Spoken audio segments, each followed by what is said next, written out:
Partager l'écran. Voilà. Euh, on va mettre le programme. Voilà, on va faire notre petite prière de début. Donc, en élevant nos pensées vers Dieu notre Père et vers tous ces bons esprits qui nous envoient en permanence pour nous aider, pour nous assister, notamment le guide spirituel de chacun d'entre nous, qui est vraiment dans le sens du terme à notre disposition. C'est sa mission de nous aider, de nous éclaircir, de nous parler par la voie de la conscience, par l'intuition, l'inspiration, voire même la médiumnité, pour que nous puissions surmonter les difficultés naturelles de la vie. Et c'est pour cela que nous sommes réunis aujourd'hui, pour étudier un peu ces lois naturelles, essayer d'élever un peu nos pensées, pour faciliter le contact avec ces guides spirituels qui nous aideront, que nous puissions bien comprendre ces enseignements, les mettre en pratique, donner l'exemple autour de nous, et que ces enseignements puissent aussi être bénéfiques pour les esprits qui, semble-t-il, sont assez nombreux, qui sont avec nous aujourd'hui pour suivre ce cours. Voilà. Nous sommes le 4 juin déjà, donc on arrive à la fin du premier trimestre, hein. Une bonne nouvelle, le livre, le fascicule du cours, on est en train de faire imprimer le livre, hein. Théoriquement, dans quelques semaines, vous pourrez, si vous préférez le voir sur du papier, vous le procurez chez Jean-Pierre Pipineau. On commence un nouveau module qui est le module 7 aujourd'hui, qui parle des lois divines ou naturelles.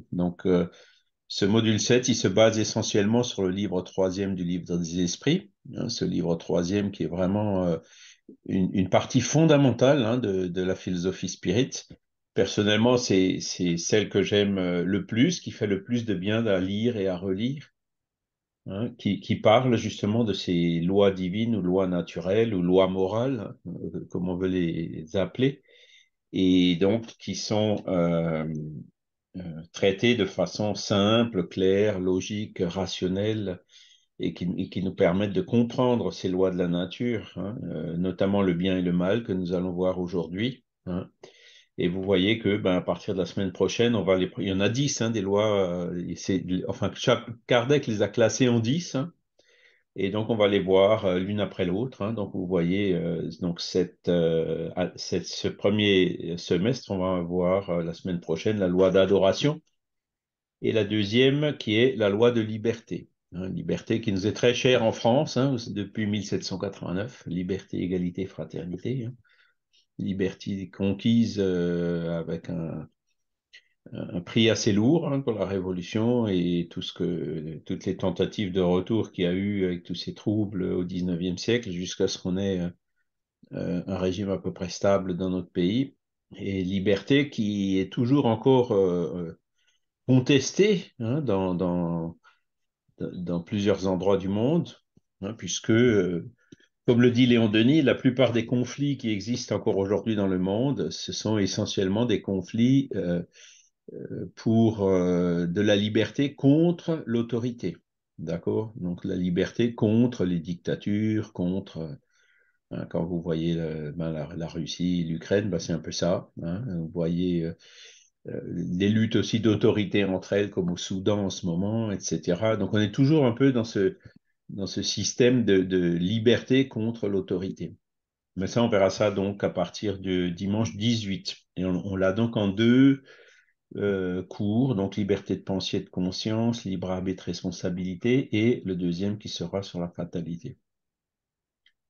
Alors, il faut que je mette les participants, voilà, que je puisse voir s'il y a des gens qui viennent. Voilà. On va passer au fascicule, hein. Je vous répète, c'est celui-là qui sera imprimé, enfin qui est en train d'être imprimé en ce moment. Donc, aujourd'hui, ben, on va essayer de comprendre d'abord, ben, qu'est-ce que c'est que les lois de la nature? Pourquoi est-ce qu'on les appelle aussi lois divines, hein? Vous voyez, il y a marqué loi divine ou naturelle. Ça veut dire qu'on peut dire aussi bien loi divine que loi naturelle. Quand vous êtes en face d'une personne, je dirais, croyante, ben, vous pouvez parler de loi divine. Quand vous êtes en face d'une personne sceptique ou athée, vous pouvez utiliser le terme loi naturelle ou loi de la nature, hein, ce qui revient au même. Donc, on va regarder quelles sont les définitions de la loi. On va la définir, hein, la loi de naturel et puis ses caractéristiques. Et on va aussi définir le bien et le mal. Alors, vous verrez, c'est un peu bizarre. Qu'est-ce que le bien et le mal vient faire là-dedans, hein? Eh ben, la définition du bien et du mal selon le critère, hein, pour distinguer le bien du mal selon la philosophie spirit, il est justement lié aux lois naturelles, comme on le verra. Et la troisième partie, donc, on va expliquer pourquoi l'homme éclairé, c'est-à-dire celui qui connaît les lois naturelles, il a plus de responsabilités, hein, à pratiquer le bien. D'accord? Alors, allons-y. Donc, on est dans la question 614-615, vous voyez, donc c'est les premières questions du livre troisième du livre des esprits, hein, qui parle justement de loi divine ou loi naturelle ou loi morale. Euh, et donc, où les esprits nous répondent, quand Kardec dit qu'est-ce que c'est que la loi naturelle, ils disent la loi naturelle, c'est la loi de Dieu. C'est la seule vraie pour le bonheur de l'homme. Elle lui indique ce qu'il doit faire ou ne pas faire, et il n'est malheureux que parce qu'il s'en écarte. Donc, vous voyez, là, on commence déjà, on rentre bien dans le vif du sujet. Donc, la loi naturelle est la loi de Dieu. Pourquoi? Parce que Dieu existe, hein, pour les spirites. On a vu l'existence, les preuves de l'existence de Dieu. Donc, c'est Dieu qui a créé l'univers, qui a créé la nature. Donc, forcément, Dieu a aussi créé les lois naturelles. D'accord? Donc, c'est pour ça qu'on dit loi naturelle ou loi de Dieu de façon tout à fait synonyme. D'accord? Alors, après le point virgule, on nous dit, les esprits nous disent, c'est la seule vraie pour le bonheur de l'homme. D'accord?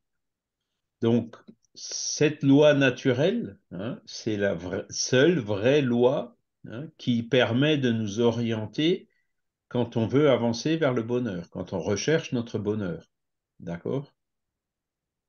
Alors, ça peut, c'est là qu'on voit donc ce fameux critère, hein, de la philosophie spirit.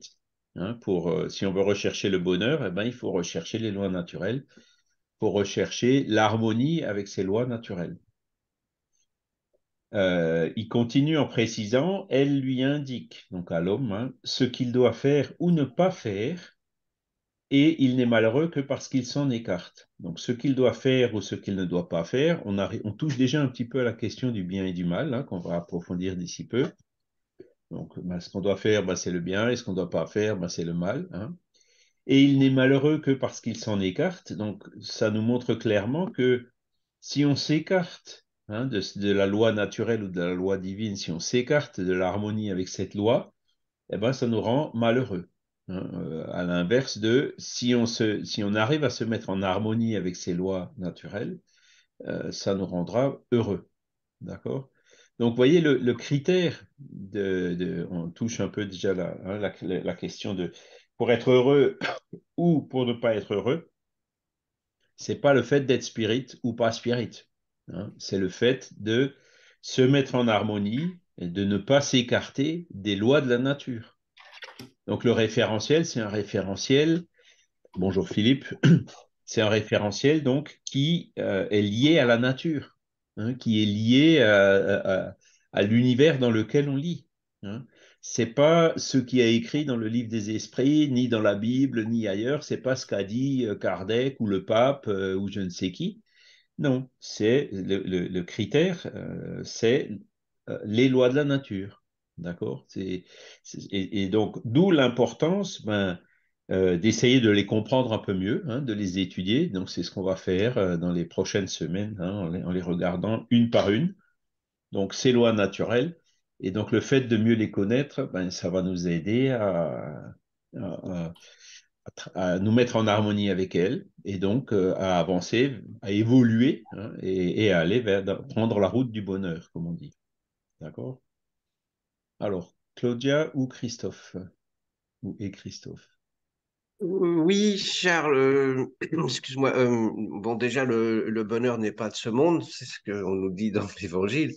Mais par contre, les lois naturelles, si on en parle à des personnes, notamment, on les trouve principalement dans le livre des esprits, ces lois morales, de toute façon. Donc, parce que les lois naturelles telles qu'elles sont décrites par Kardec, on les trouve nulle part ailleurs, finalement. Ah, si, si, si, parce que, comment dire, dans le livre Enfin, des esprits, avec l'aide des esprits, Kardec, donc, il a fait une analyse hein, de ces lois naturelles. Mais le mhm, spiritisme est loin d'avoir l'exclusivité de cette analyse. Hein.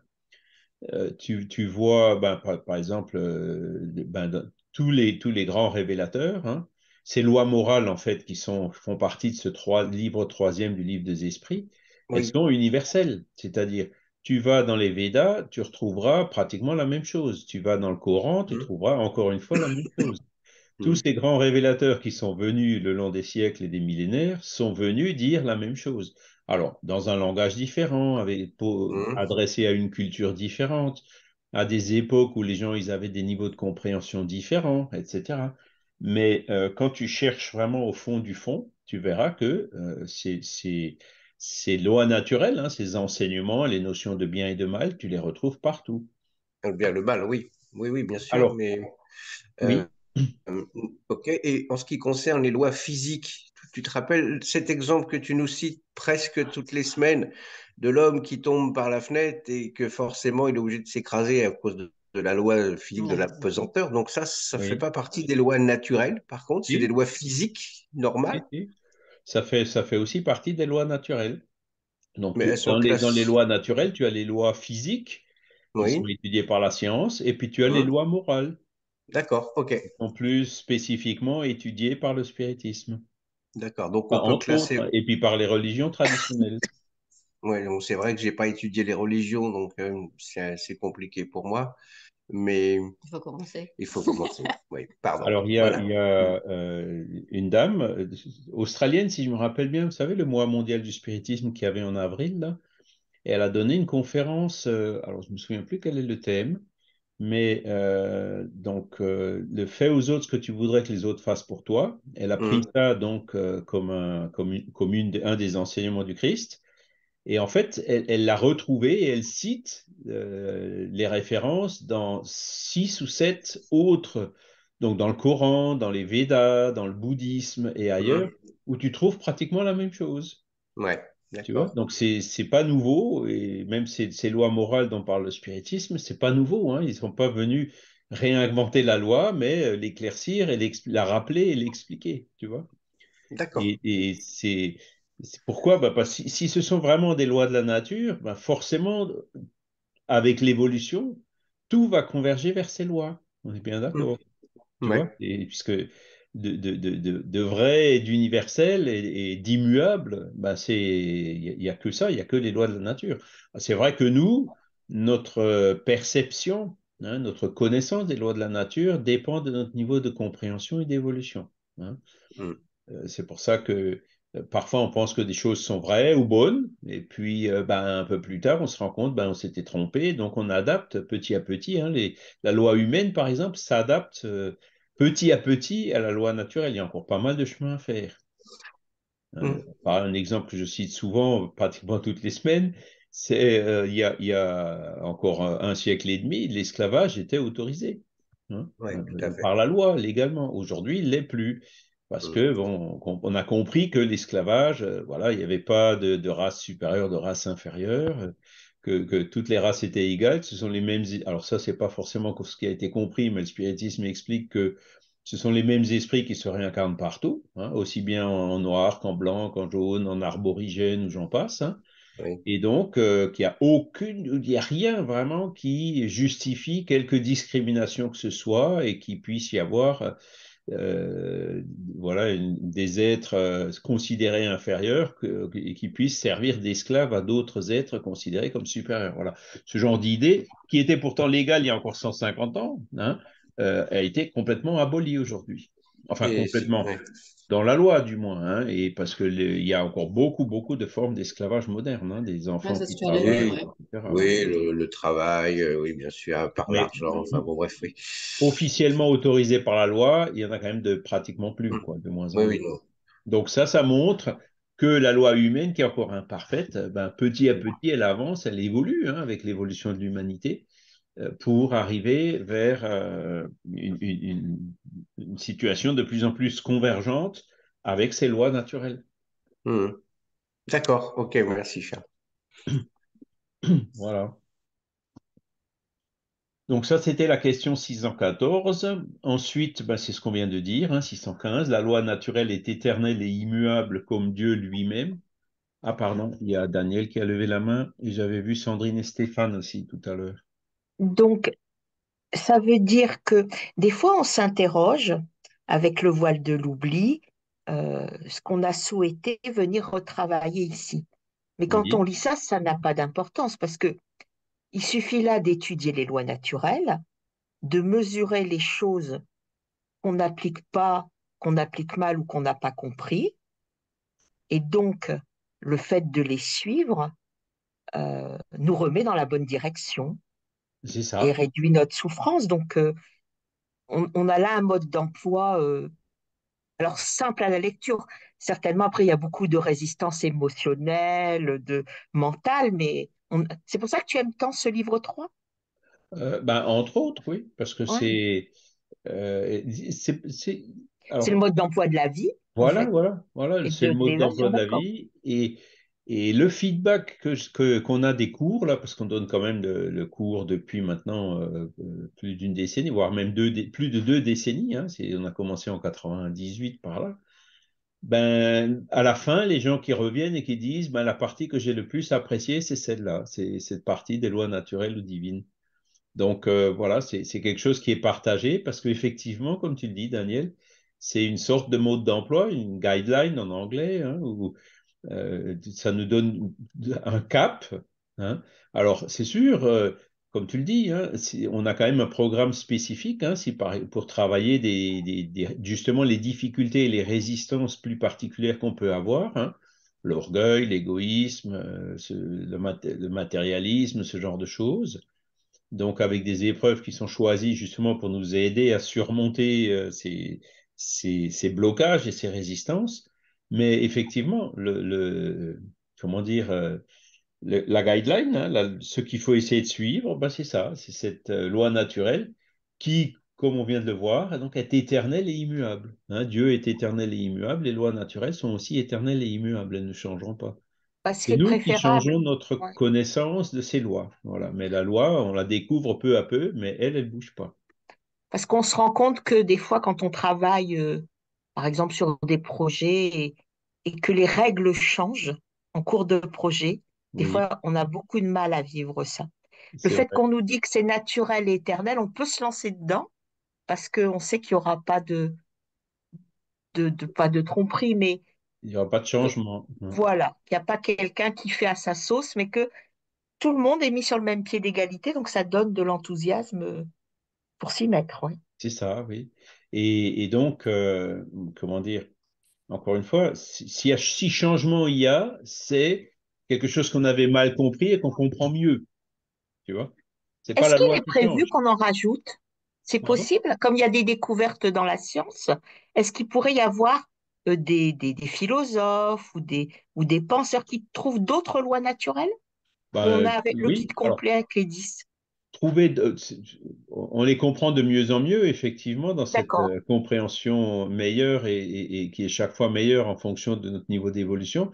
Effectivement, on peut découvrir des aspects qui étaient pour l'instant un peu méconnus, hein, ou qu'on n'avait pas les moyens de comprendre. Mais bon, ils sont déjà là, la loi est déjà là, elle existe d'accord. déjà, quoi, hein, et les esprits ont quand même frappé assez fort pour cette fois-ci nous la faire comprendre pas mal.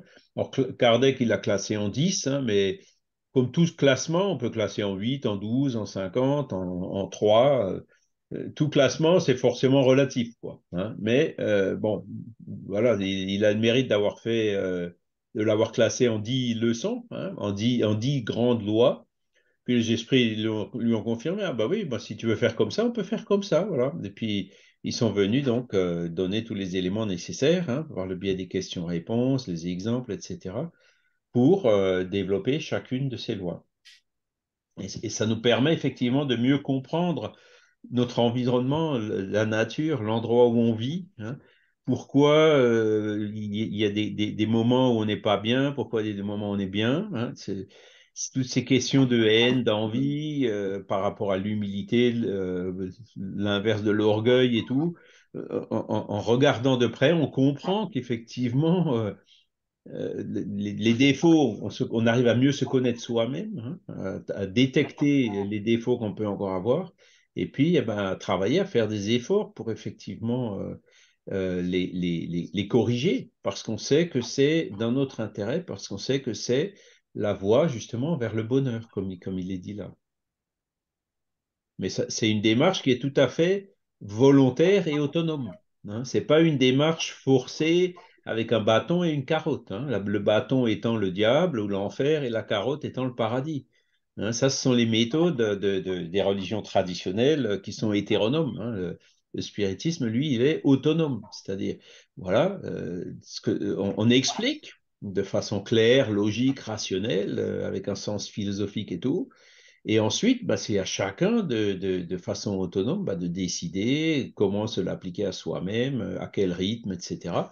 Et c'est là l'autonomie, hein. Les mondes évolués, hein, le monde de régénération, ce sera un monde d'autonomie, hein, qu'aujourd'hui, il y a encore pas mal de gens qui ont besoin du bâton et de la carotte pour avancer. On peut le comprendre, mais plus l'être évolue, moins il accepte ce genre de choses, hein, et plus il cherche à comprendre avant de croire ou de faire quelque chose. Et le spiritisme est déjà dans cette phase-là, dans cette nouvelle ère, quoi, de l'autonomie et de la liberté, comme on a vu tout à l'heure. Voilà. Sinon, Sandrine, Stéphane, si vous voulez dire quelque chose, n'hésitez pas. Oui, oui, Charles, je trouvais que l'expression loi naturelle était une expression d'une acception suffisamment large pour Oui, faire comprendre aussi que je pense que c'est une loi liée à notre nature, enfin des lois liées à notre nature. Donc on peut être incarné ou non incarné, mais aussi des lois qui sont liées à la nature, nature physique, nature morale, enfin nature spirituelle. Donc je trouve qu'en fonction également de notre plan sur lequel on vit, certaines lois vont s'appliquer ou pas. Certaines lois strictes, par exemple des lois physiques, la loi de la gravitation s'applique à notre nature d'incarné physique, mais elle s'applique pas lorsqu'on est retourné à l'état d'esprit. Mais par contre, les lois morales qui sont plus larges s'appliquent quoi qu'il arrive. Et certaines, même voilà. pas en tant qu'incarné, elles s'appliquent dans le monde spirituel. C'est ça. Alors, la loi de l'attraction universelle s'applique aussi pour les esprits, hein, quand ils cherchent à soulever une table, ils sont bien obligés comment dire, de la contourner quelque part. Enfin, pas de la contourner, mais de l'utiliser et de créer quelque part une force qui compense justement cette force de gravité pour pour obtenir le phénomène de lévitation, hein, ou de mouvement. Donc, mais c'est tout à fait ça, hein, et l'expression loi naturelle, moi j'aime bien aussi parce que vous pouvez l'utiliser même avec un athée. D'accord? Si vous avez un athée devant vous, ne parlez pas de loi divine, il ne comprendra pas, hein. Ça ne fonctionnera pas. Il ne croit pas en Dieu, donc si vous parlez de choses qui sont divines, il vous suivra pas, hein. Par contre, si vous parlez de loi de la nature, là, même l'athée peut vous suivre. Non, parce que tout le monde admet qu'il y a un environnement naturel autour de nous, qui nous héberge et qu'on utilise, dont on abuse même. Ça, c'est la prise de conscience qu'il y a eu ces dernières années avec les changements climatiques. Voilà, donc les lois naturelles, en fait, sont vraiment admises universellement par tout le monde. Alors, donc, pour préciser un peu ce que tu disais, Stéphane, Kardec nous dit, commentaire à question 617, parmi les lois divines ou naturelles, hein, prenez toujours loi divine ou naturelle comme étant un synonyme, les unes règlent le mouvement et les rapports de la matière brute, ce sont les lois physiques, hein. C'est donc ce que tu viens de citer, l'attraction universelle.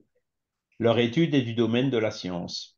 Les autres concernent spécialement l'homme en lui-même et dans ses rapports avec Dieu et ses semblables.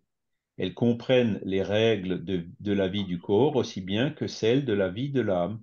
Ce sont les lois morales. D'accord? Et ces lois morales sont donc étudiées, entre autres, hein, par le spiritisme. Elles sont aussi quand même considérées par la science. Il ne faut pas penser que la science ne s'occupe que de la matière. Vous avez plein de nouvelles disciplines scientifiques qui parlent d'éthique, par exemple dans la biologie, la bioéthique, voilà. Donc il y a quand même des liens, hein. Aujourd'hui, les scientifiques ne font plus n'importe quoi. Euh, L'expérimentation humaine surtout, l'expérimentation animale même, hein. Donc il y a de plus en plus de liens, hein, entre enfin, des considérations morales qui sont utilisées par la science dans l'étude des lois physiques. Voilà. Mais les lois morales, donc, c'est celles qui sont plus spécialement traitées ici, hein. Sinon, ben, on ferait plutôt un cours de science, hein. Bon, ben voilà, l'électromagnétisme, les lois de Maxwell, Newton, la relativité générale, Einstein, la physique quantique. Voilà, les lois physiques, ce sont celles qu'on apprend ben, dans les cours de science. Voilà. Alors, le bien et le mal. Donc, la question 630. Donc, regardez bien cette définition parce que moi, je la trouve absolument géniale. Le bien est tout ce qui est conforme à la loi de Dieu ou aux lois naturelles, hein, et le mal, tout ce qui s'en écarte. Ainsi, faire le bien, c'est se conformer à la loi de Dieu. Faire le mal, c'est enfreindre cette loi. Donc, vous voyez là, le référentiel du bien et du mal, c'est pas le spiritisme, c'est pas le livre des esprits, c'est pas Kardec, c'est pas la Bible, c'est pas le Coran. Ce sont les lois de la nature. D'accord? Donc, c'est un référentiel qui est absolument neutre, hein, qui est universel, qui s'applique à tout le monde, hein, comme on a dit tout à l'heure. Et moi, je trouve ça, voilà, comme critère, quelque chose d'absolument génial, hein, parce que toutes les religions disent, ben, c'est le pape qui dit, ou c'est ce qui est écrit dans l'évangile. Les évangélistes prennent l'évangile à la lettre. Voilà, pour eux, le bien et le mal, c'est ce qui a écrit, même si ça a été écrit il y a des milliers d'années, avec des traductions douteuses, des mots donc, qui ont changé de sens, des interprétations qui ne sont pas claires, des contradictions. Non, le spiritisme met la barre ailleurs. Il dit le référentiel pour le bien et le mal, ce sont ces lois de la nature. Donc il faut chercher l'harmonie avec ces lois naturelles ou divines. C'est ça qui nous amènera vers le bonheur. Et c'est comme ça qu'on fera le bien. Et quand on fait le mal, ben, c'est quand on fait des choses qui ne sont pas en harmonie avec ces lois de la nature. Et donc, on sait que ben, il y a la loi de cause à effet, hein, que donc tout ce qu'on fait de bien donnera quelque chose de bien, même, voire même en retour sur nous. Et puis, tout ce qu'on fait de mal, pareil, la loi de cause à effet qui jouera dans l'autre sens. On en subira des conséquences, justement pour qu'on puisse se rendre compte qu'on a fait quelque chose qui n'est pas en harmonie avec les lois de la nature, hein, et puis ben, faire ce qu'il faut pour ne plus le faire. Voilà. Sandrine, Stéphane? Oui, en fait, sur l'expression faire le mal, je trouve qu'aussi, on pourrait dire mal faire, dans le sens où faire le mal, on peut le faire effectivement, bah, malheureusement volontairement, ou mal faire, bah, ça peut être aussi involontaire par Oui. méconnaissance des lois naturelles. Mhm, c'est ça. C'est ça. Et c'est comme ça qu'on les découvre, les lois naturelles, hein. Quand on fait quelque chose qui n'est pas en accord avec les lois naturelles, eh ben, il y a des conséquences qui nous le font comprendre qu'on a fait quelque chose qui n'était pas. L'esclavage, hein, ben, vous voyez, il y a eu des soulèvements, il y a eu des révoltes, il y a eu. Voilà, parce que c'était quelque chose, quand on réfléchit aux notions de justice, est-ce que c'est juste ou tout? On voit ces esclaves qui sont là, qui se marient, qui ont des enfants, enfin, qui se marient. Voilà, c'était la condition des esclaves était terrible, quoi. Pourquoi est-ce qu'ils auraient moins de droits? Ou pourquoi nous, est-ce qu'on aurait plus de droits qu'eux? C'est la prise de conscience qui, petit à petit, se fait. Et aujourd'hui, bon, ben, on voit encore malheureusement des conflits armés, des guerres, hein, ou même en allant moins loin, hein, on voit ce qui se passe au Kosovo, hein. Donc, certains dirigeants qui attisent la haine ben, du voisin, hein, parce que la différence entre un Kosovar, un Albanais et un Serbe, c'est quand même des gens voilà, et il y en a qui vont encore attiser la haine. Bon, est-ce que c'est bien? Non. Ben voilà, ça crée des révoltes, ça blesse des gens, des désordres, des mésententes. Et on verra si euh, comment dire, si les organismes internationaux ont suffisamment d'autorité pour faire de sorte que les choses se calment et puis essayer de trouver un moyen aussi pour que ces personnes-là puissent se réconcilier. Hein. Mais Quelle ça, est la c'est une différence entre un causalité, ça. Russe? Pardon? C'est une causalité entre l'Ukraine et la Russie. Ouais, voilà. Quelle est la différence entre un Russe et un Ukrainien? Ce sont des frères. Il y a beaucoup de Russes qui vivaient en Ukraine ou d'Ukrainiens qui vivent en Russie, des mariages entre Russes et Ukrainiens, et j'en passe. Hein. Donc, voilà. Nous, en Europe, on se rend compte aussi, il y a des langues différentes, des cultures différentes, mais l'ADN, c'est le même. Hein. Donc, voilà. Ce sont Et donc, pourquoi est-ce qu'il y a encore des guerres? Ben, c'est justement pour qu'on puisse réfléchir à ces choses et dire, ben voilà, la loi naturelle, en fait, c'est de mettre tout le monde sur un pied d'égalité et puis d'encourager la fraternité entre les peuples, hein, de vivre ensemble, bien qu'il y ait parfois des langues différentes, une couleur de peau différente. On est quand même tous des frères et c'est en vivant entre frères et en harmonie, hein, et donc que les guerres cesseront et qu'on avancera forcément vers le bonheur, qu'il y aura plus de solidarité, d'entraide, etc.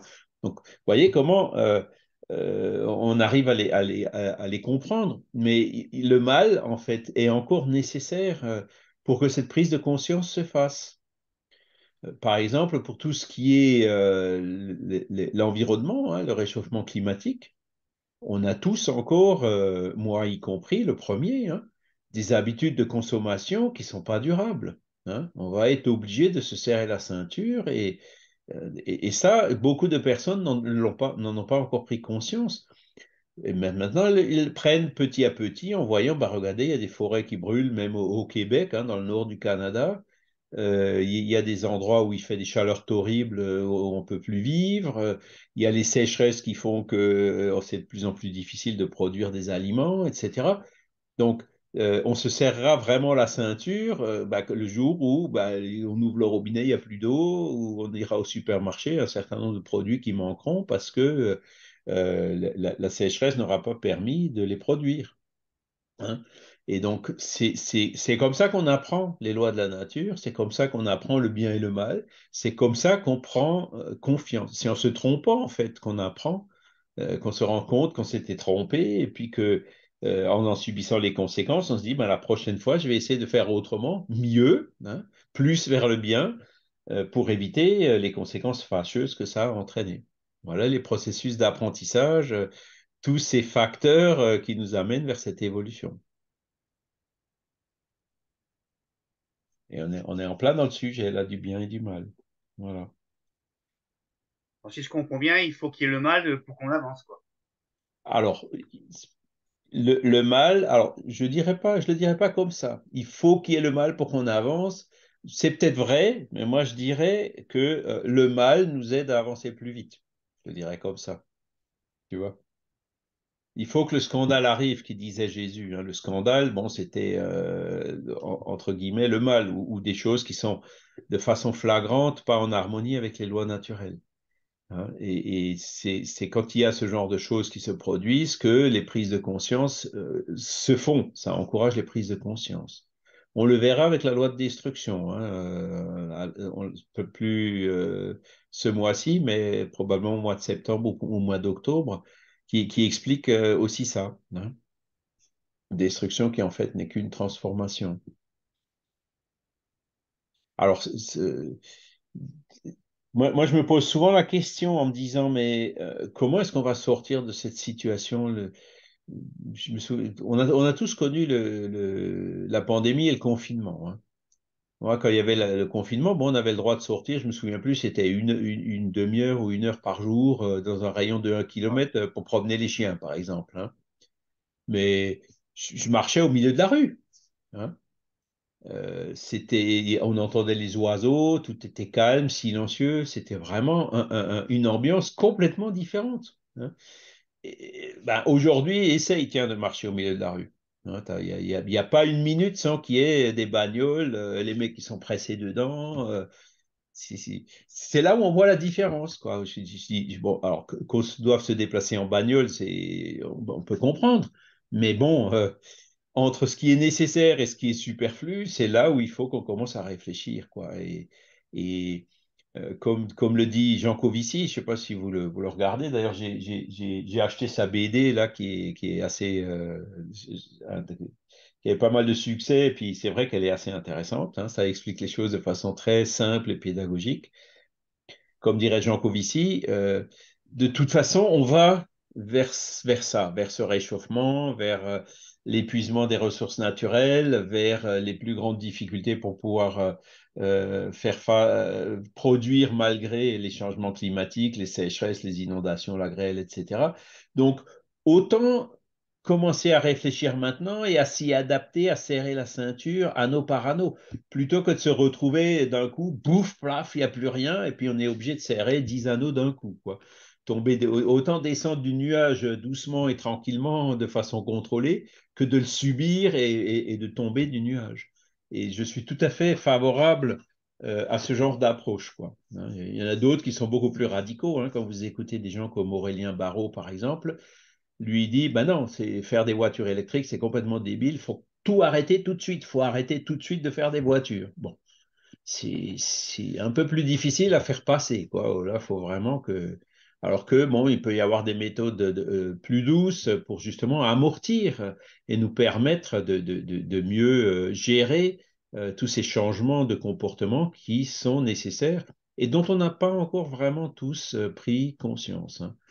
Tout ce qu'on fait aujourd'hui, dites-vous bien que très très bientôt, on ne pourra plus le faire pareil, hein, qu'on va être obligé d'être beaucoup beaucoup plus sobre. Que ce soit dans l'alimentation, que ce soit dans les déplacements, que ce soit dans le travail, les loisirs, etc. Vincent? Oui, c'est le travail des ingénieurs, là, hein. Il y a du Oui, boulot, entre autres, Charles. Il ne hein. faut pas prendre la retraite, il faut modifier le monde et il ne faut pas rester à la maison, hein.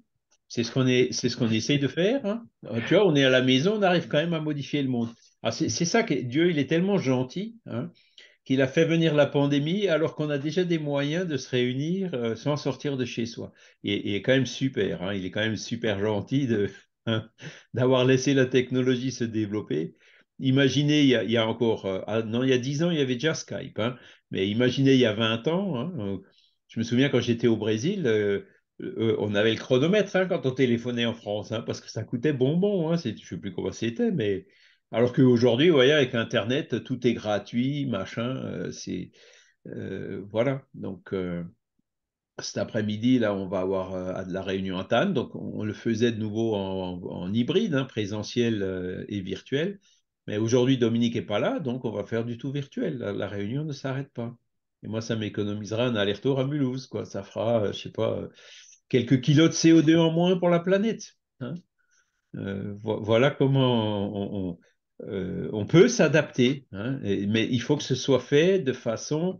Il vaut mieux que, comment dire, qu'on prenne conscience du fait qu'il faut qu'on va être de toute façon obligé à serrer la ceinture si on veut être en conformité avec les lois naturelles, couper tout ce qui est superflu, autant commencer dès maintenant, hein, de bon gré, avant que ça vienne de façon imposée, soit par les événements, soit par des lois ou autres. On en est loin, Charles. On aurait besoin à la place de construire des routes, là, je vois autour de chez moi, on construit des routes, des parkings, des choses comme ça. Peut-être qu'on a du mal d'imaginer le futur, hein. C'est-à-dire que peut-être que dans 10 ans, on aura beaucoup moins de voitures sur les routes. Tu pourras peut-être de nouveau marcher sur la route, Ouais, tranquillement. ouais, avec l'herbe qui va commencer à pousser, hein, Ouais, tout à fait. hein. Ben, Parce que, je pense effectivement qu'on va vers ça. Et alors, Jean Covici, ben, je suis désolé, je le recite, parce que c'est quelqu'un que j'aime bien. Bon, il a des côtés parfois un peu rentre-dedans, un peu polémiques, mais c'est quelqu'un qui a beaucoup de bon sens et c'est un ingénieur comme moi. Donc, quand on analyse ce qu'il dit, c'est vrai que c'est difficile. Quand on voit les objections que les gens font à ces raisonnements, ben, euh, les objections sont quand même beaucoup, beaucoup moins logiques et fortes que le raisonnement qu'il fait, quoi, hein. Et il constate des choses très simples, tu vois. Même donc au niveau des nouvelles autoroutes, lui clairement il dit ben ça sert plus à rien de les faire, hein. Alors évidemment, les gens qui habitent dans ces coins-là veulent se développer, veulent ci, veulent ça. Euh, Tout le monde veut de la croissance, mais il dit clairement, la croissance, bientôt, il n'y en aura plus. Il va falloir qu'on se mette à la décroissance. Et tous les modèles économiques sont à revoir puisqu'ils ne fonctionnent pas. Les modèles économiques, une des hypothèses de base du modèle économique mondial aujourd'hui, c'est que les ressources de la nature sont inépuisables et infinies. Ben non, c'est, c'est une hypothèse de base qui est fausse. Donc, on a pu avoir de la croissance du 30% du PIB par an, etc., pendant toutes ces années, parce qu'on avait des ressources naturelles qui étaient abondantes et gratuites. Mais maintenant que voilà, le gaz, il y en a de moins en moins, le pétrole, il y en a de moins, c'est déjà dans la partie décroissante. On arrive évidemment à compenser parce qu'on fait des voitures qui consomment moins, etc., donc on ne s'en rend pas trop compte. Mais il y a un jour où ça ira plus, quoi. Et puis, donc, le jour où ça ira plus, les lois économiques aujourd'hui, le jour où, par exemple, le pétrole est rare, tout ce qui est rare est cher. Et moi, je dis toujours hein, que l'essence soit à 10 euros le litre, dans un horizon de quelques années, ça ne m'étonnerait pas du tout. Et là, vous voyez, déjà pour passer de 1,50 € à 2 euros, alors c'est sûr, ça fait mal à beaucoup de gens qui sont très dépendants de la voiture et tout. Voilà, moi, j'ai des amis qui ont fait ce genre de réflexion et se sont dit, bon, c'est vrai que j'habite ici à Belfort, je travaille en Suisse pour gagner mieux, mais j'ai besoin de la voiture pour faire 150 km par jour. Mais très vite, si le prix de l'essence augmente, il va arriver à la conclusion que soit il faut qu'il aille habiter plus près de là où il travaille, soit il faut qu'il travaille plus près de là où il habite, hein, parce que ça, il s'y retrouvera plus financièrement. Et ces choses-là vont arriver beaucoup plus vite qu'on le pense. Et on voit par exemple Claudia et Christophe, hein, qui habitaient dans la région parisienne, comme beaucoup d'autres Parisiens, se sont mis un peu plus au vert, hein. Et On Jean a fui. Covici dit autre chose, par exemple, il dit, aujourd'hui, on construit 2 fois plus de maisons neuves et d'appartements neufs que ce qu'il y a de nouveaux ménages. Donc là aussi, on peut se poser, mais comment, pourquoi? Ah ben, c'est parce qu'il y a les résidences secondaires, les résidences tertiaires, les Airbnb et j'en passe, hein.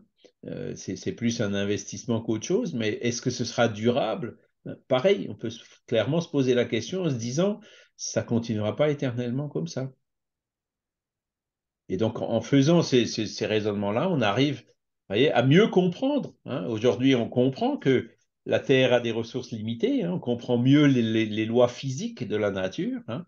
Et donc, ça doit nous pousser, nous stimuler à avoir des comportements plus sobres, plus durables, plus respectueux. Et Jean Covici, hein, pour revenir à lui, parlait de ces problèmes bien, il y a bien longtemps. Et il se plaignait il y a bien longtemps qu'il n'était pas entendu. C'est ça, oui. Le Moi, premier je livre que j'ai peux, lu de lui, il l'a écrit il y a plus de 10 ans, c'était 2008-2009.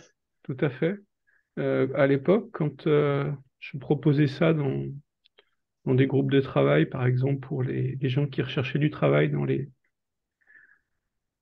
les métiers verdissants, on ne comprenait pas trop pourquoi on nous demandait d'aller vers les métiers verdissants. Mais le discours de Jean Covici, à l'époque, était quand même assez clair et ça permettait aux gens de comprendre.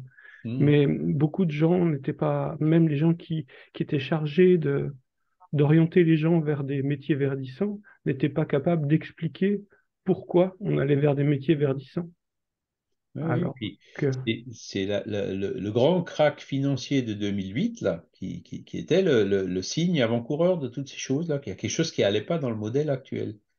bon, Et 2008 correspond aussi au maximum de la production, par exemple, de pétrole, hein. Depuis 2008, ben, ça décroît. Et le donc, gros problème qu'on il a à fait l'heure le lien entre actuelle, tous ces événements, quoi. c'est même pas le problème du pétrole ou l'absence de matières premières à consommer pour fabriquer des produits, mais c'est que nos élites fonctionnent à l'opposé.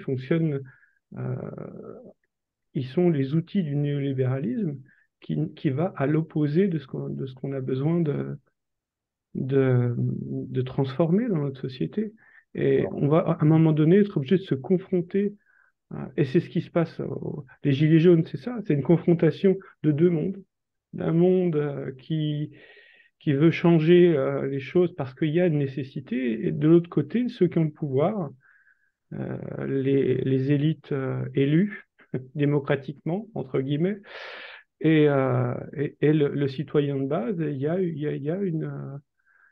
une dichotomie, quoi. Il y a une différence qui fait que c'est quand même eux qui ont le pouvoir et c'est violent. Les confrontations sont violentes, on le voit, hein.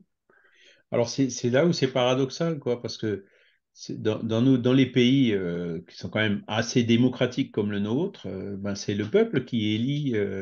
On est en oligarchie, je récuse ce terme de démocratie. C'est-à-dire que c'est une petite. J'ai jamais vu par exemple, à la Chambre des députés, il y avait encore des gens qui étaient des ouvriers. Il y a 50 ans. Maintenant, Léon Denis en parlait il y a plus effectivement. un ouvrier. C'est quand même une petite oligarchie qui se coopte et qui mène la danse, hein. Mais qui est élu Et par le c'est bien peuple. pour ça qu'il y a de la violence. C'est bien pour ça qu'on se confronte à ce monde-là. Et ça devient, pas seulement en France d'ailleurs, hein, Mais à travers toute la planète, hein. ce qu'il faut bien se dire, Vincent, c'est que les élites sont là, profitent effectivement d'un système, comme tu le dis, arrivent à se faire élire d'une manière ou d'une autre par le peuple, en promettant pareil des carottes et des choses comme ça. Mais comment dire, c'est moi, c'est moi qui consomme de l'essence. C'est moi qui ouvre le robinet d'eau, de chauffage, qui prend l'avion pour voyager sur ces eaux pour aller me bronzer. Alors, allez, j'allais dire les Seychelles, mais ça c'est déjà pour l'élite. Donc, pour les Baléares, là, prendre l'EasyJet à 100 euros qui nous emmène là-bas. Euh, c'est moi qui fais tout ça. D'accord? Donc, de dire c'est les élites, d'accord, les élites sont responsables parce qu'elles sont dans une situation où devraient justement influencer les gens dans le bon sens. Mais celui qui consomme, c'est quand même encore moi. Alors c'est vrai qu'on dit toujours oui, mais il y a le riche qui prend des jets privés là avec son char à voile pour aller jouer un match de foot à 300 kilomètres. Bon, il y a toujours, on trouve toujours des excuses, mais après, c'est comme la paille et la poutre, il faut regarder un peu en nous-mêmes. Hein. Est-ce qu'on fait des efforts pour avoir une alimentation plus sobre, plus saine, hein, qui produit moins de carbone? Est-ce que vraiment on a Charles, coupé je tout suis ce qui est d'accord avec toi qu'il superflu? faut. Et Je, je- c'est une question, ça implique je suis chacun. d'accord avec toi sur le principe, mais c'est plus facile de culpabiliser toute la population plutôt que de changer les élites. Et c'est Ah un petit ben, peu le. mais les élites changeront. Là, on revient à la question 932 du livre des esprits. Hein. Parce Pourquoi ce que sont les mauvais qui nous c'est dirigent? plus facile de culpabiliser tout un chacun que de changer quoi que ce soit, hein. Et on est bien d'accord là. Certes, mais quand tu Eh oui, analyses vraiment, et puis Jean Covici le dit, hein, c'est nos habitudes de consommation qu'on doit changer. Alors les Gilets jaunes, c'est un mouvement que je respecte, mais leur revendication était essentiellement matérielle. Hein. On veut de l'essence moins chère, et ça va complètement à l'encontre de ce qu'il faudrait faire justement pour être plus sobre. pas uniquement, Donc il pas faudrait uniquement, changer, tu te faire des trompes. gilets verts peut-être. Hein. La façon dont les Gilets jaunes ont agi, c'est, et à travers toute la planète d'ailleurs, il n'y avait pas que les Gilets jaunes, hein. En Amérique aussi, il y a eu des mouvements assez violents. Les gens qui se sont mobilisés ne voulaient pas d'élite devant. On ne veut plus des gens, on ne veut plus d'ingénieurs qui nous disent comment penser. On veut Ah. penser par nous-mêmes. Tu comprends ça? Oui, oui, Ça, mais ben ça, oui, ça a changé entre-temps, hein. On veut mais plus. La figure d'autorité du maître d'école s'est effondrée. La figure d'autorité de l'ingénieur qui pense pour les autres, on n'en veut plus. Et ça, il va falloir remettre en cause même la figure d'autorité du père dans la famille a changé. C'est-à-dire que c'est pas le Père Tout-Puissant qui décide de tout, c'est fini. C'est une co-création, la famille, entre la femme et l'homme. Et c'est mais pas. Ouais, si, ah oui. tu vois, si, comment dire, une des conséquences de ça, ça risque d'être ben, que si chacun veut découvrir les choses par soi-même et ne plus écouter ceux qui ont étudié la chose et qui peuvent leur donner de bons conseils, forcément, ça va ralentir un petit peu aussi le développement, parce que les gens, il va falloir qu'ils reviennent à faire des choses qui sont pas bonnes, qui se trompent, qui se plantent.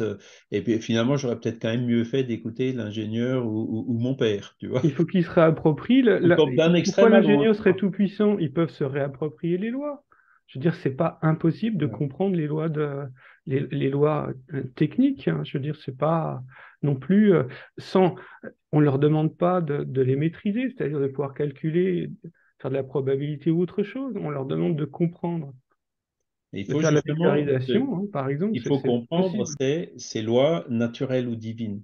Et c'est le problème qu'on a aujourd'hui avec nos élites, c'est que, comment dire, elles vont plus dans un sens, entre guillemets, populiste, qui quitte à créer ce hiatus et cette contradiction, hein, pour se faire réélire, plutôt que d'aller dans les sens, ben, comme certains, comme Jean Covici, dont on vient de citer, préconisent déjà depuis des années en disant, attention, on va dans le mur.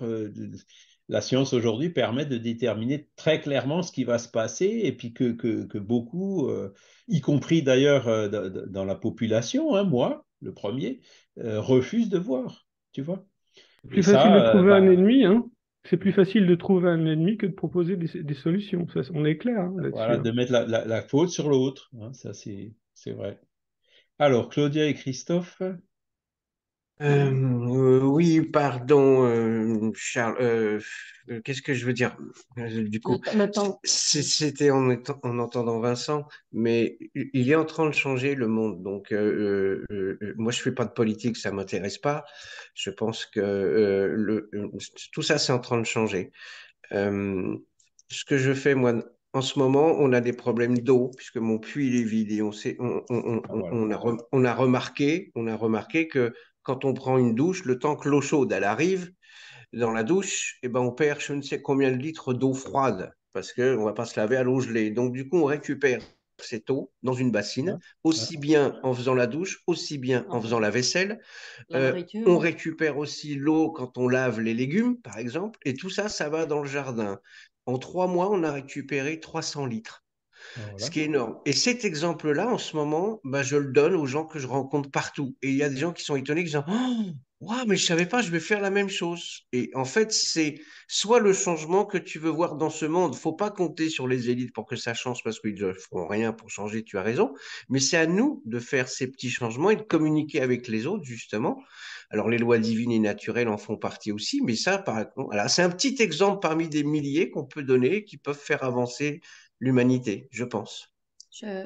J'aimerais aussi mettre une chose, dire une chose, c'est que, en fait, je m'aperçois, peu importe, peu importe si on se plaint de ce qui nous domine, parce qu'ils nous dominent d'une manière ou d'une autre, on est sur un effet d'un esclavage aujourd'hui subtil, on va dire plutôt comme ça. La vérité, c'est qu'en fait, quand on regarde bien, il suffit de regarder autour de nous. Est-ce que nous, on serait prêts pour ne pas être, entre guillemets, dominés par eux? Parce que quand je regarde autour de moi et je vois des personnes parler de comment elles voient la vie et comment elles voient rien que les relations personnelles entre elles et qu'il y a encore beaucoup de blessures à plusieurs niveaux, hein, on ne s'aime pas les uns aux autres. On n'a pas encore dans cette compréhension des lois divines. Et je dis au niveau général, hein, je dis, il y a beaucoup d'entre nous qui ont compris ces lois, peu importe par quel moyen, védique, peu importe. Mais quand on regarde bien, est-ce qu'on serait prêt pour ne pas, pour être que le peuple à gouverner? Si on n'arrive même pas à se gouverner entre nous à la maison, que tout commence à la maison dans ces lois qu'on n'a pas encore compris pour la bonne partie de nous. Donc, ceux qui nous gouvernent, ou plutôt l'inverse, ils savent pourquoi ils le font, parce qu'ils peuvent le faire encore. Donc, le changement, oui, il commence à la maison et il n'est pas encore fait complètement. Et plus on le fait au fur et à mesure, plus on s'instruit. Et je pense que l'Internet, malgré tout, elle est le moyen aujourd'hui pour qu'on puisse chercher par la douleur, malheureusement, je parle rien que par moi-même, car c'est en souffrant qu'on commence à chercher pourquoi je souffre. Et au fur et à mesure, je passe l'info et je peux vraiment aider à que d'autres autour de moi en profitent et apprennent. Et peut-être d'ici 50 ans, on ne sera plus là. On n'en sera plus là. On en sera, donc Parce que oui, c'est-à-dire on dans sera 50 ans, on ne serait plus là, c'est sûr. peut-être qu'on ne permettrait même plus ce qu'on permet aujourd'hui, parce que effectivement, on a accepté par exemple des crédits. On nous a Hum, les crédits, on subit tout ce qu'on a à payer. Pourquoi? Parce que nous, dans notre consommation, on a accepté qu'on nous fasse aller vers des crédits. Parce qu'ils savaient, ceux qui nous gouvernent, que on voulait consommer, quoi. Et donc, ils ont fait ce qu'ils savaient qu'ils oui. pouvaient faire, Parce quoi. qu'on est dans le jet et pas dans le je suis. Donc, voilà, on a un esclavage subtil, mais qui l'a accepté? Nous, ceux qui étaient hors de la loi, de la connaissance des lois divines, pour la plupart Hum. d'entre nous. On a été influencé dans ce sens, mais c'est vrai, on l'a Voilà. accepté, hein. Il Hum. s'est laissé prendre au jeu. Je suis d'accord avec toi, Claudia. Quand on sera tous pauvres, on sera tous très écolos. Parce qu'on Pauvre de aura plus quoi? de moyens.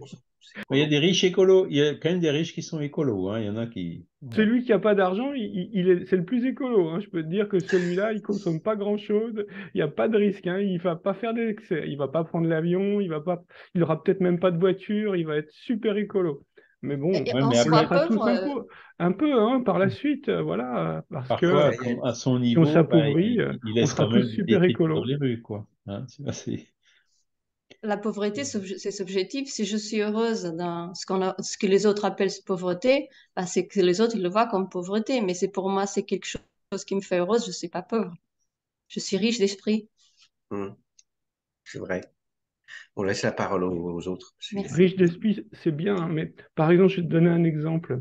Dans un petit village où habitent mes parents, il y a de l'eau pas chère. Et puis, il était question de mettre des compteurs d'eau à chaque personne parce que bon, là, ils payent au forfait, quoi.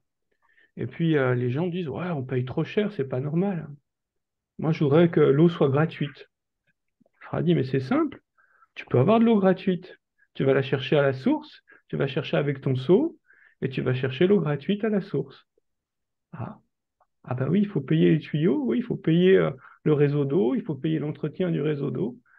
Et l'eau, elle n'est pas gratuite. Si on a besoin de payer le matériel pour que l'eau vienne à ton robinet, tu peux l'avoir gratuite, mais il faut prendre un seau alors, hein. Il faut aller à la source, ouais, à 5 km de là, hein. c'est une bonne image. Mhm. Hum, hum, Daniel? tout à Euh, fait. Daniel? Pour continuer l'analogie de Claudia, moi, ce qui me met en paix en regardant la société, c'est que je me dis que Dieu, il nous a élis comme président d'un corps, d'un Père Esprit, d'un esprit, et que on a du mal, souvent par rapport aux lois naturelles, on veut faire ses propres choix, appliquer sa propre vérité, et bah, souvent on crée en soi-même beaucoup de perturbations, beaucoup de choses qui ne vont pas bien. On ne se fait pas forcément du bien alors qu'on a le pouvoir, parce qu'on fait d'autres choix. Et très souvent, ben, on va culpabiliser l'autre en face. Donc ce grand système qu'on voit sous nos yeux dans la société, eh bien, il existe aussi en nous. Puis c'est normal parce que les gens qui nous dirigent sont des esprits qui sont venus expérimenter des choses. Et puis après, ben, face aux circonstances, il y a le libre arbitre, il y a des choix, il y a des... Voilà, donc c'est toujours la même reproduction de la même chose. Et que c'est vrai que si nous-mêmes, nous mettons un peu d'ordre, nous appliquons le programme que Dieu nous a proposé le mieux que nous pouvons, ben, ça va remettre de l'ordre. Et s'il y a de l'ordre en nous, ben, forcément, ça va s'additionner à l'ordre que mettra son voisin, etc., etc., etc. Et ça me donne beaucoup de confiance dans l'avenir et ça m'aide aussi à supporter les choses qui peuvent être difficiles à voir chez l'autre parce que je sais que chez moi, il y a le travail à mener, quoi. Oui, c'est vrai. Cette réaction de vouloir mettre la faute sur l'autre, ça nous ramène à cette parabole de la paille et de la poutre, quoi. Avant de voir une paille dans l'œil de l'autre, voyons déjà la poutre qui est dans le nôtre, hein. Et donc, si on voit un défaut en quelqu'un, la première réflexe à avoir, c'est est-ce que nous, on n'aurait pas des fois aussi ce défaut? Et c'est, hein, donc, vous voyez, là, c'est pareil, ça date pas d'hier, hein. Jésus l'a déjà dit il y a 2000 ans. Ouais, Stéphane? il y a 2000 ans qu'on sait toutes ces choses-là, mais ça a pas beaucoup, on n'a pas dans un monde parfait, hein, Ben, ouais. loin de là, hein. Et c'est pour ça Je que suis c'est pour ça désolé de qu'on vous est le dire, dans hein, quand même, parce que c'est si pour ça que le vraiment ça monde avait il est été encore ce qu'il est, hein. efficient et efficace, ça fait 2000 ans qu'on serait au paradis, hein. Il y a qu'à, ouais, c'est vrai. Le monde de régénération aurait pu arriver plus vite si on l'avait voulu, mais voilà, c'est pas si simple. Non, mais Ça demande un travail sur faut soi arrêter que ces beaucoup trucs-là. ne font pas. Il faut absolument, C'est une vraie je suis d'accord avec vous, on a du travail à faire. Mais le travail à faire, c'est par exemple, dans les familles, apprendre à se parler. Apprendre à se parler, c'est développer sa capacité de langage émotionnel. Et ça, dans les familles, ça Au n'existe pas revoir beaucoup. Antoine. Et c'est vrai que maintenant avec les réseaux Au sociaux, revoir hein, tout le monde. il y a quelqu'un qui disait que les réseaux sociaux nous rapprochent de ceux qui sont loin, mais nous éloignent de ceux qui sont près de nous.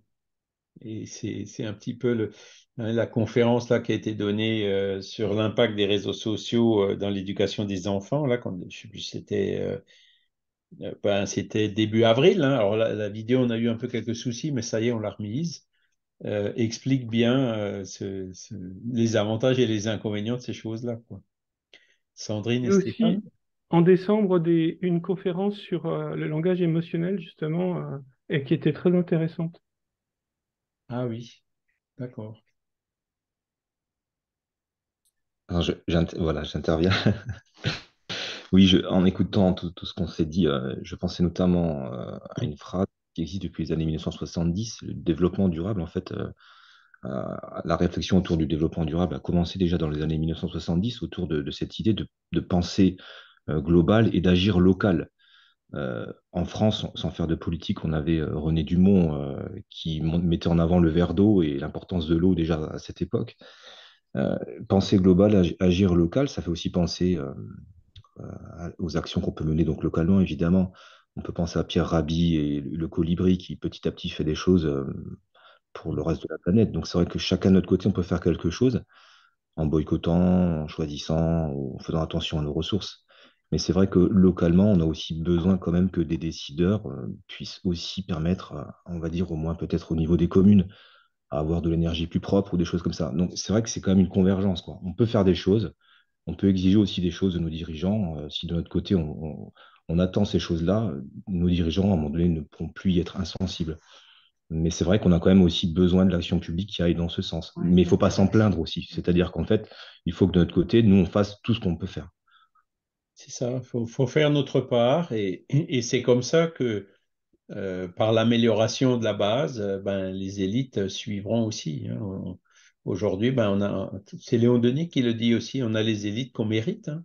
Et voilà, donc enfin bon, c'est sûr que c'est tout un débat, mais il faut, je dirais, si on veut changer le monde, le meilleur moyen, le plus efficace et le plus rapide, c'est encore de commencer par se changer soi-même. Voilà.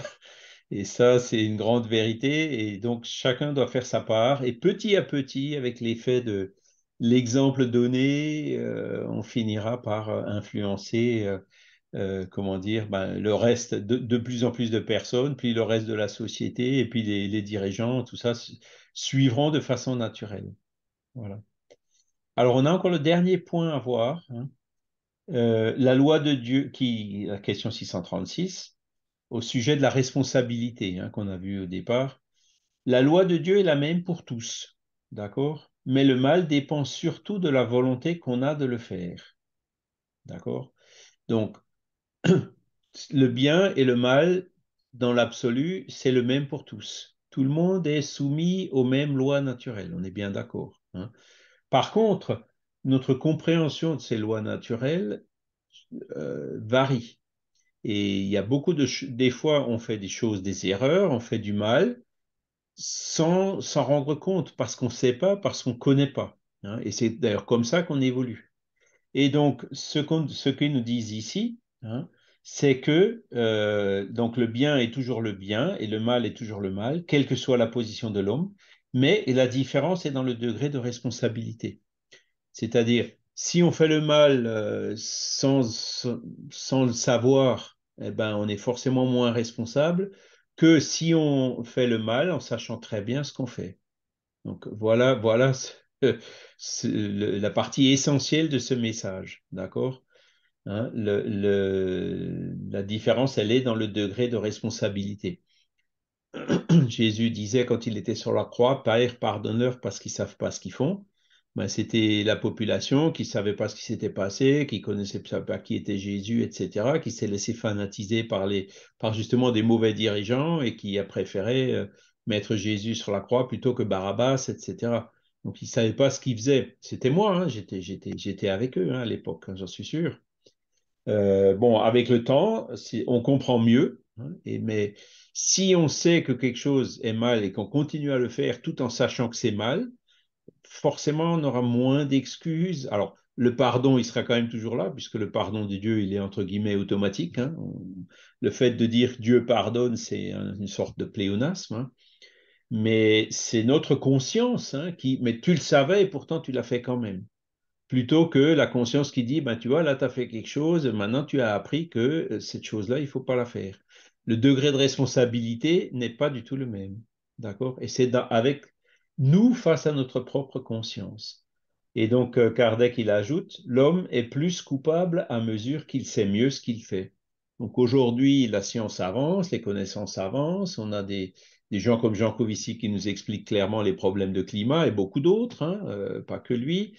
Et donc, on le sait, bon, ben, si on continue à consommer comme avant, si on continue à se complaire dans le superflu, si on commence pas à essayer d'adopter des attitudes plus sobres petit à petit, hein, comme le disait aussi Claudia tout à l'heure, si on ne fait pas ce travail sur nous-mêmes, eh ben,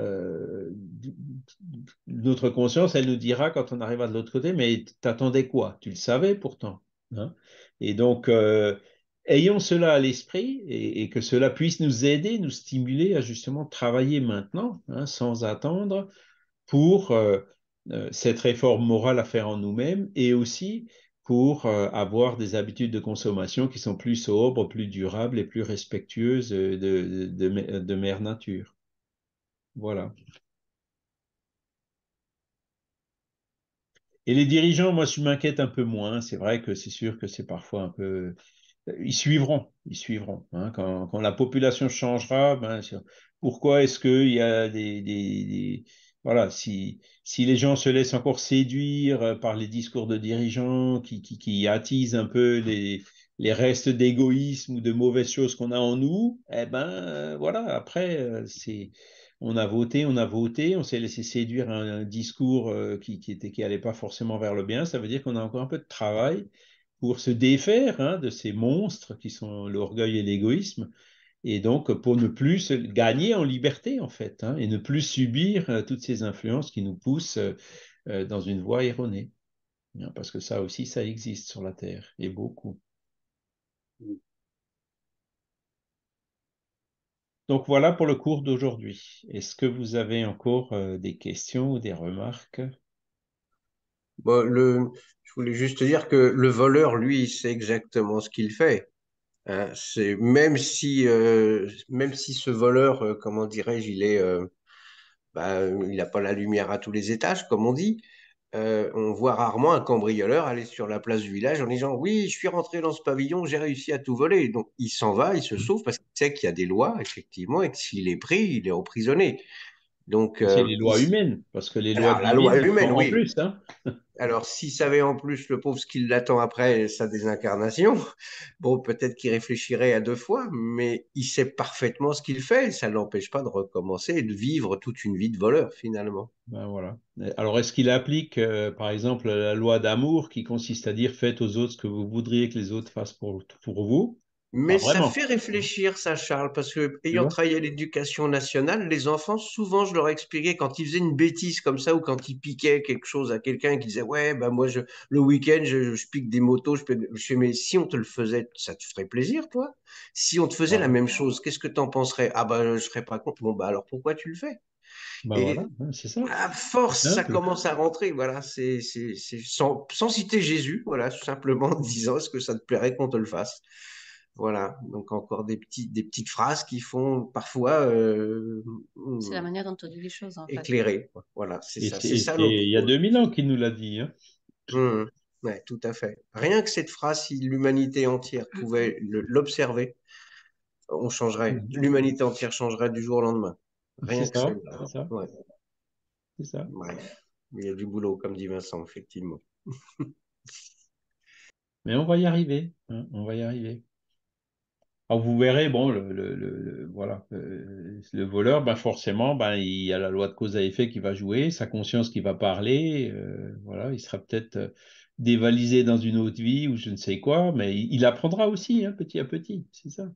Si on peut déjà le pousser à réfléchir un peu plus dès cette vie, hein, comme tu le fais, Christophe, ben c'est déjà bien, c'est déjà bien. Ça va l'aider à peut-être avancer plus vite, à faire dans cette vie des choses qu'il aura en moins à faire dans la vie prochaine.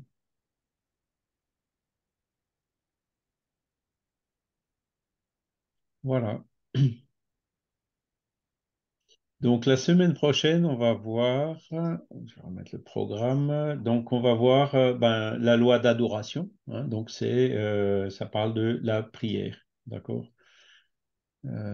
Et donc la semaine d'après, ben, on verra la loi de liberté.